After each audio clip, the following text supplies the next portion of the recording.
Halo sehat, info kesehatan berbasis ilmiah dari hasil riset, review tim medis, dan juga dokter.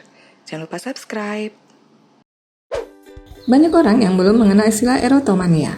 Erotomania adalah jenis gangguan delusi, yaitu ketika seseorang memiliki keyakinan sangat kuat, namun ternyata mengenai adanya orang lain yang menaksir dan mencintainya.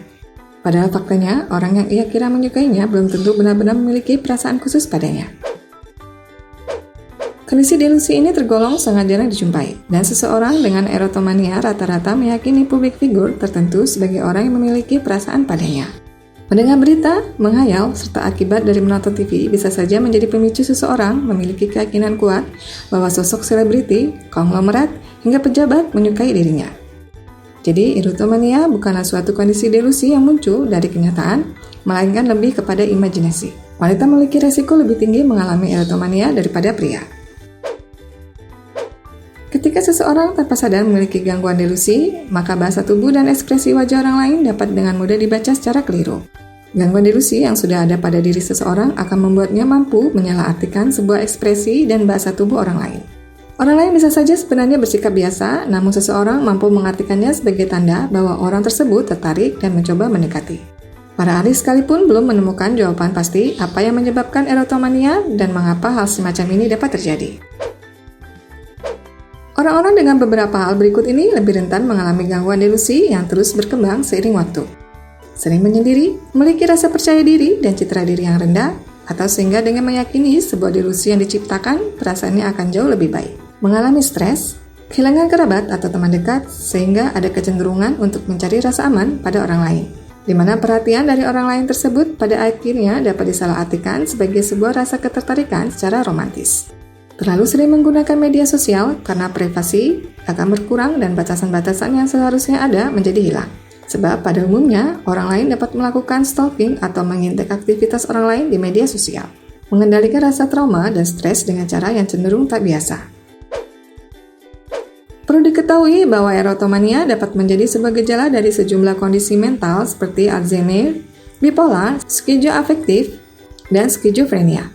Gejala utama erotomania adalah keyakinan kuat yang salah dan tak nyata bahwa orang lain memiliki perasaan khusus dan romantis terhadap diri seseorang. Awalnya, keyakinan kuat tersebut akan meningkatkan rasa percaya diri, citra diri, dan suasana hati seseorang. Hanya saja ketika suatu saat penderita erotomania mengetahui dan menyadari bahwa semuanya tak benar, ia akan merasa sangat kecewa.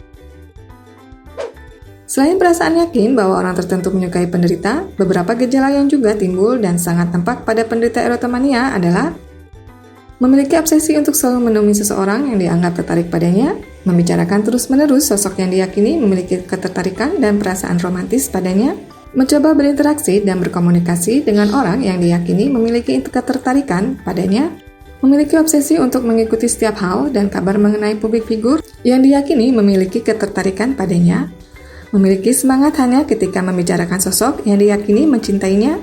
Jika tak membicarakan orang tersebut, maka penderita tidak bersemangat dalam menjalani aktivitasnya. Meyakini dan menyebut bahwa ia tengah diikuti atau dikuntit oleh seseorang, padahal tidak ada yang mengikuti maupun menguntitnya. Dokter dalam memeriksa kondisi pasien dengan gejala erotomania biasanya akan menanyakan lebih dulu berbagai riwayat medis pasien. Dokter perlu mengumpulkan informasi mengenai apa saja penyakit yang pernah atau sedang diderita oleh pasien. Biasanya, pertanyaan seputar riwayat kondisi mental pasien juga diajukan oleh dokter, lalu pemeriksaan fisik dilakukan. Dari informasi yang didapat, dokter kemudian akan dapat memastikan bahwa gejala mengarah pada erotomania atau bukan. Setelah itu, dokter juga akan menunjukkan pasien kepada psikolog atau psikiater untuk pemeriksaan lebih mendalam, sehingga kondisi dapat ditangani dengan benar.